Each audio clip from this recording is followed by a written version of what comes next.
맘 읽어주는 스님이랑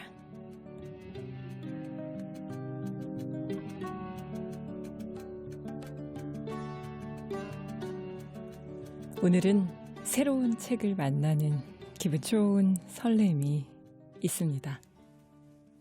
이번에는요, 여러분이 정말 사랑하시는 스승님 중에 한 분 있죠?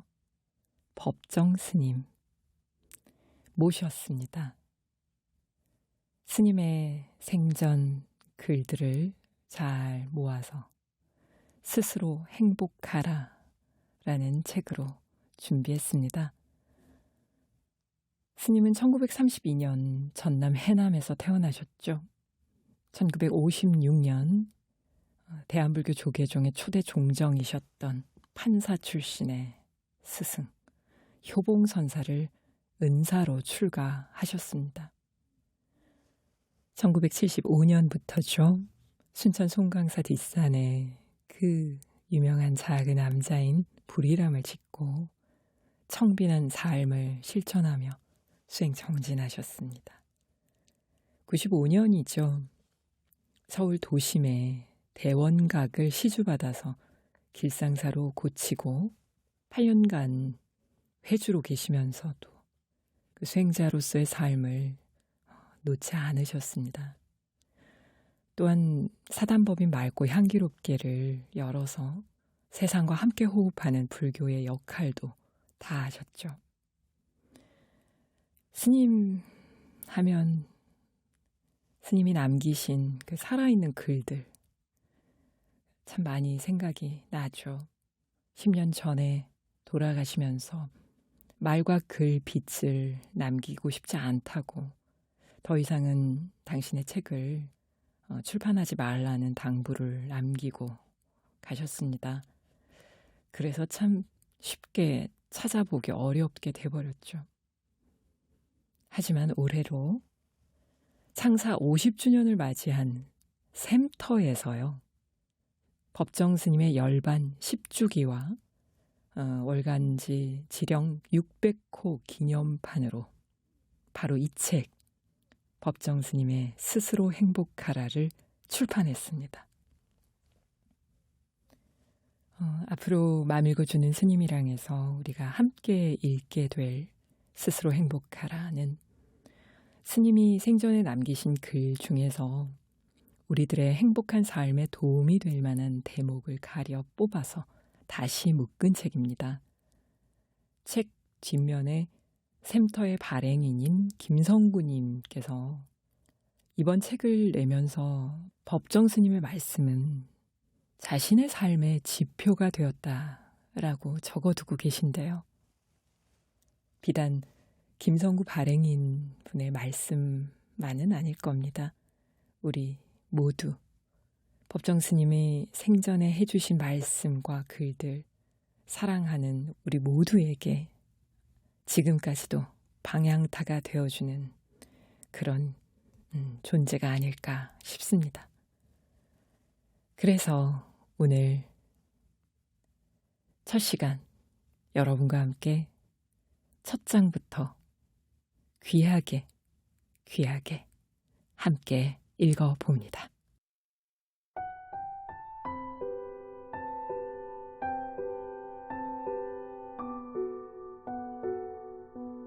스스로 행복하라. 사람은 자기 몫의 삶을 살 줄 알아야 합니다. 사람에게는 저마다 자기 몫의 삶, 자기 그릇이 있습니다. 따라서 자기 그릇에 자기 삶을 채워가며 살아야지 남의 그릇을 넘본다든가 자기 삶을 이탈하고 남의 삶처럼 살려고 하면 그건 잘못 살고 있는 겁니다. 왜냐하면 사람은 저마다 각기 다른 특성을 지니고 있기 때문입니다. 태어날 때 홀로 태어나듯이 저마다 독특한 자기 특성이 있기 때문에 누구를 닮으려고 하면 자기 삶 자체가 어디로 사라지고 맙니다. 사람은 또 자기 자신의 얼굴을 지니고 살아야 합니다. 또한 자신의 얼굴을 만들어 가야 합니다. 얼굴이란 무엇입니까? 그것은 얼의 꼴, 즉 우리 정신의 탈입니다. 자기가 신체적인 행동이나 말씨, 생각으로 순간순간 익혀온 업이 밖으로 드러난 모습입니다. 그것이 바로 얼굴입니다. 그렇기 때문에 그 많은 사람들이 제각기 다른 얼굴을 하고 있는 것입니다. 아름다움은 얼굴이 어떻게 생겼든지 간에 아름답게 착하게 살 때 저절로 피어나는 꽃입니다. 누구든 무슨 일에 순수하게 몰입하는 것을 보세요. 얼마나 아름답습니까? 모든 것은 항상 변합니다. 꽃이 항상 피어 있는 것이 아닙니다. 저 꽃들도 며칠 지나면 다 지고 맙니다. 안팎으로 내면과 외부에서 상황은 늘 변하면서 고정되어 있지 않습니다. 그래서 재행무상이다. 모든 것은 덧없다고 한 것입니다. 이 세상에 영원한 것은 아무것도 없습니다.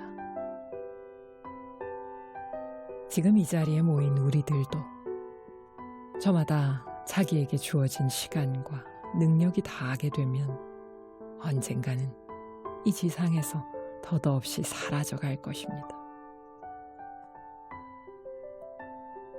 이 순간순간 우리가 하는 일이 곧 구체적인 내 인생의 내용이 되고 개인의 역사가 됩니다.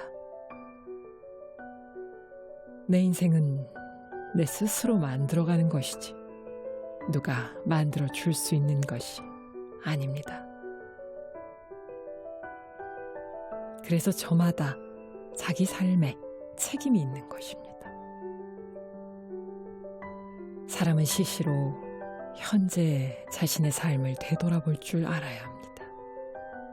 그래서 떳떳한 인간으로서 향상의 길로, 보다 값 있는 길로 털고 나서야 합니다. 그럴 때마다 내 인생을 내가 다시 시작한다는 각오로 새롭게 살아갈 때 하루하루가 새로운 날이 됩니다.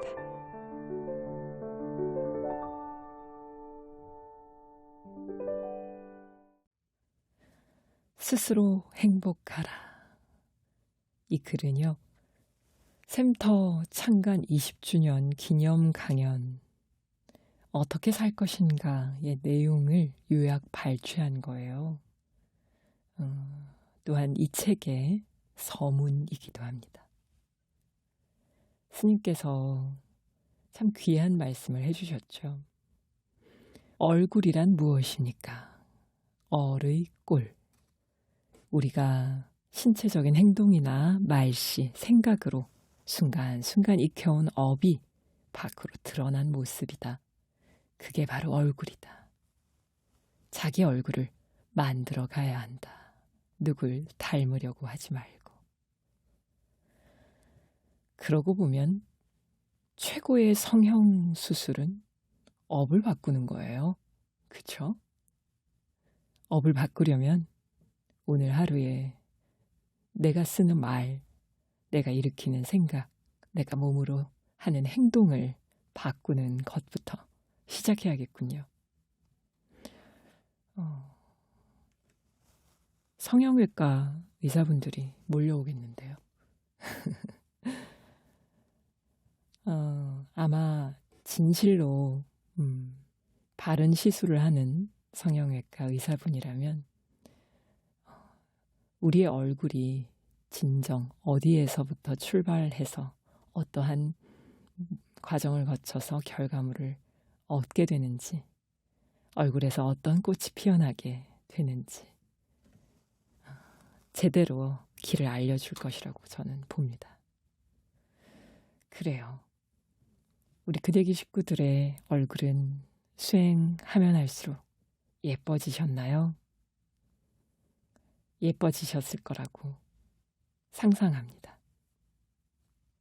마음은 물질에 지대한 영향을 주니까요.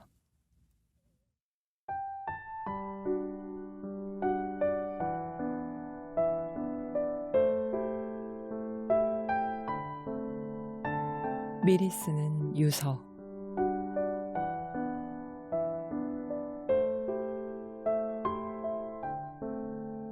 우리가 살아가고 있다는 것이 죽음 쪽에서 보면 한 걸음 한 걸음 죽어오고 있다는 것임을 상기할 때,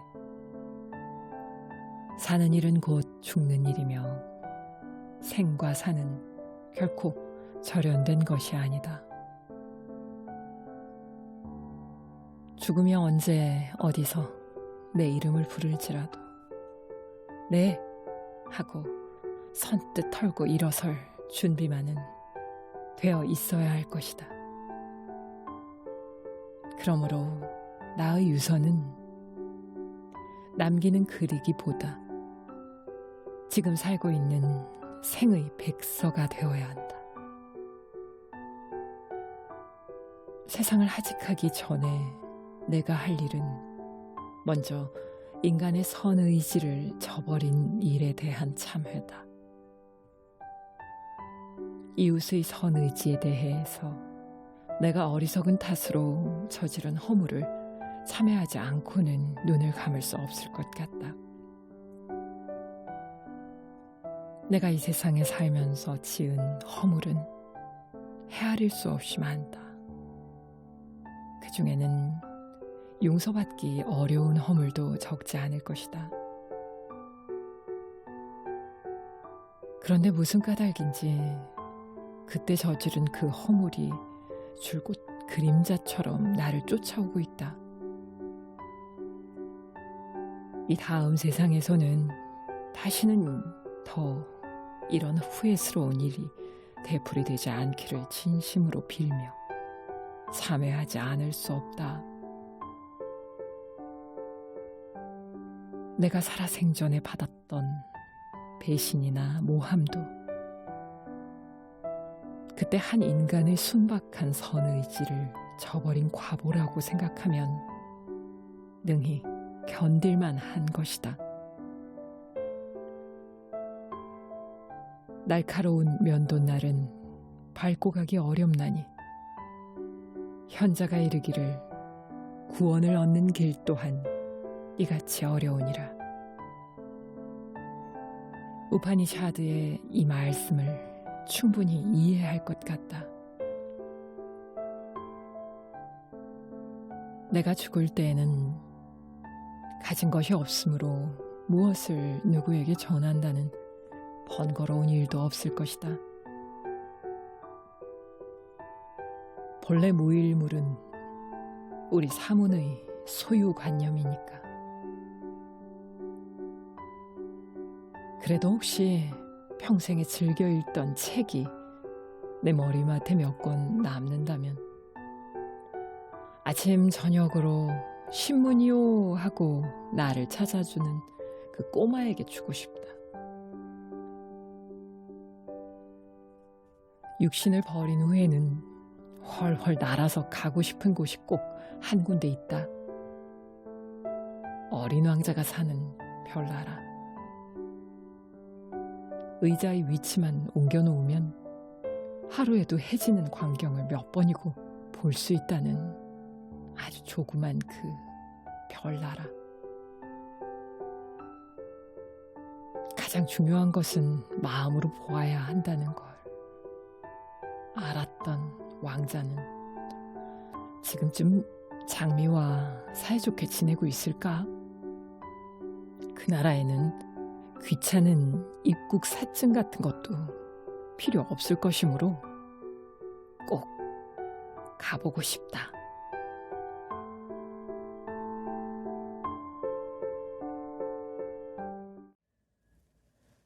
법정 스님께서 미리 쓰는 유서를 남기셨군요. 스님 유서를 읽다 보니까 제가 명상을 안내할 때 주제를 죽음에 대해서 잡고 함께 할 때가 떠오릅니다. 나에게 만일 일주일이라는 시간밖에 남지 않는다면, 일주일 후에 죽음이 찾아온다면, 그것이 명확하다면 나는 누구를 만나고 싶은가? 어디에 가고 싶은가? 무엇을 하고 싶은가? 그런 질문을 한번 던져 보았더랬습니다. 명상그룹에 오신 많은 분들이 그 질문에 대한 답을 쓰시는 동안, 그리고 함께 대화를 나누는 동안 많이 눈물을 짓는 것을 보았습니다. 왜 우리는 죽음이라는 것 앞에서는 이렇게 눈물이 나는 것일까요?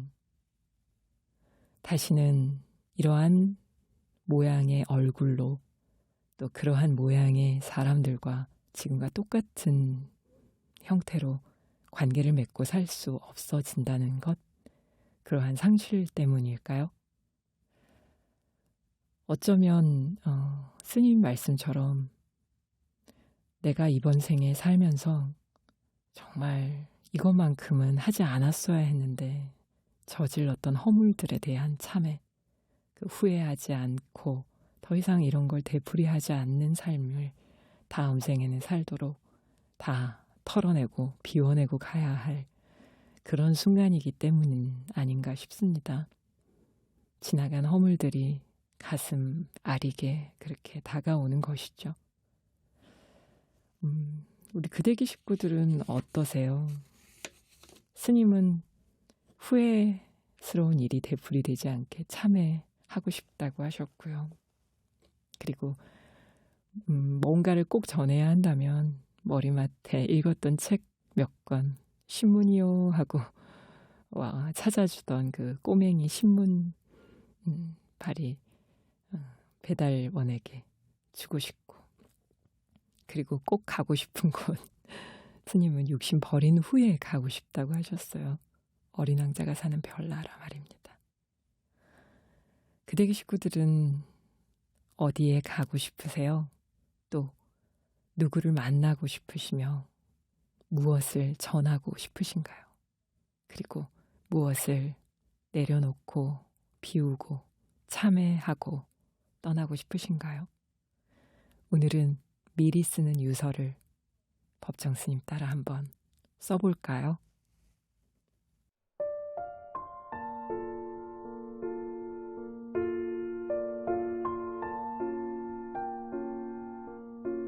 이 삶을 더 귀하게 잘 살아내기 위하여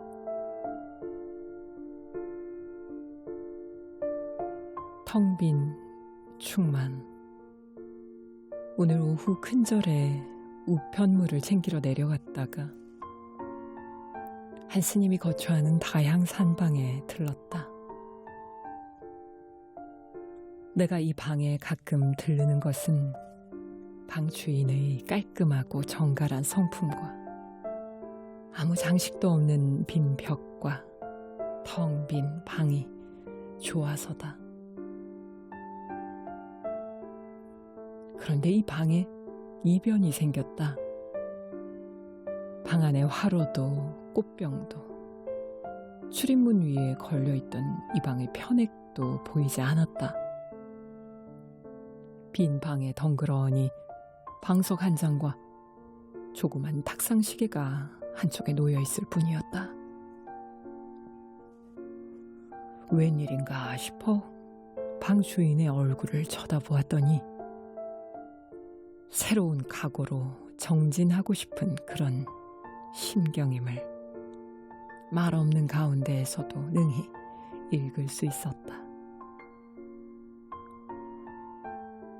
속을 모르는 남들은 갑작스러운 변화를 보고 이 무슨 변덕인가 할지 모르지만 본인으로선 안일한 일상과 타성의 늪에서 뛰쳐나와 새롭게 태어나고 싶은 것이다. 그런 그의 소망은 출가 정신에 이어진다.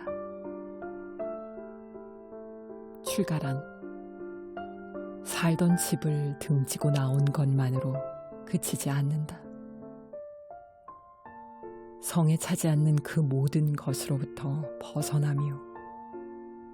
거듭 떨치고 일어남이다. 그런 출가 정신을 다른 말로 표현하자면 칼을 가는 일이라 할 수 있다. 칼날이 무뎌지면 칼로서의 기능은 끝난다. 칼이 칼일 수 있는 것은 그 날이 버럭해 서 있을 때 한해서다.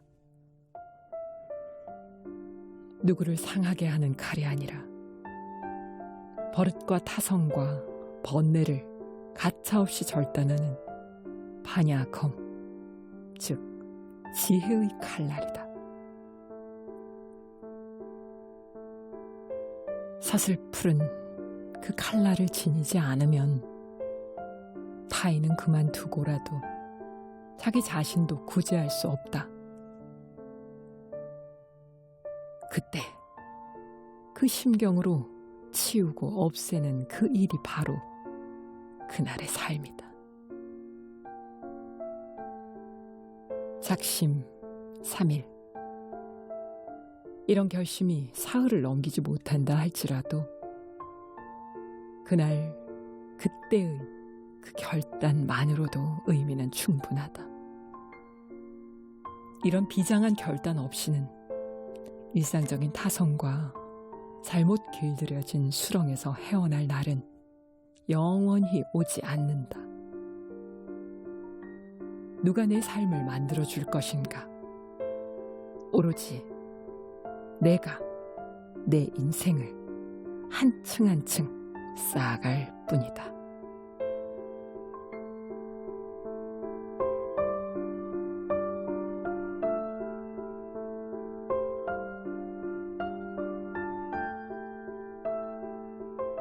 법정 스님의 책 스스로 행복하라.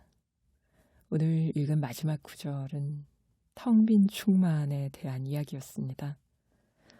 텅 빈 충만이라는 것은 진공묘유를 이렇게 스님만의 멋진 표현으로 꺼내신 거죠. 어쩜 이렇게 번역을 하셨을까요? 텅 빈 충만. 진정으로 비어 있을 때 그곳은 충만하죠. 공성으로 완전히 빈 자리를 보고 나면 그곳에 온 세상이 다 품어져 있는 충만함을 만나게 됩니다. 이러한 깨달음에 도달하려면 먼저 출가해야 합니다. 무엇이 진정한 출가인가? 안일한 일상과 타성의 늪에서 뛰쳐나와 매일매일 새롭게 태어나려고 애쓰는 그 마음에서 시작된다. 방의 모양을 바꾸신 그 아래 큰절 내려가는 곳에 한 스님의 거처를 이렇게 얘기해 주셨어요. 우리도 가끔 청소하고 집에 인테리어도 바꾸고 이러잖아요. 스님들도 마찬가지입니다. 가끔은 매일 수행하는 자신의 거처지만 그곳을 이렇게 전혀 다른 색깔로 또 바꾸어 보기도 하고요. 그리고 때로는 그곳에 너무 오래 머무른 것 같아서 이제 너무 애착이 생기고 더 머물고 싶고 붙들고 싶은 속박으로 이 마음이 자꾸 향해 갈 때 얼른 알아차리고 그곳을 떠납니다. 끊임없이 떠나고 또 버리고 떠나고 버리고 떠나고를 반복하면서 완전히 텅 빈 그곳에서 충만한 깨달음과 만나는 그 여정이 바로 스님들의 구도 과정이 아닌가 싶습니다.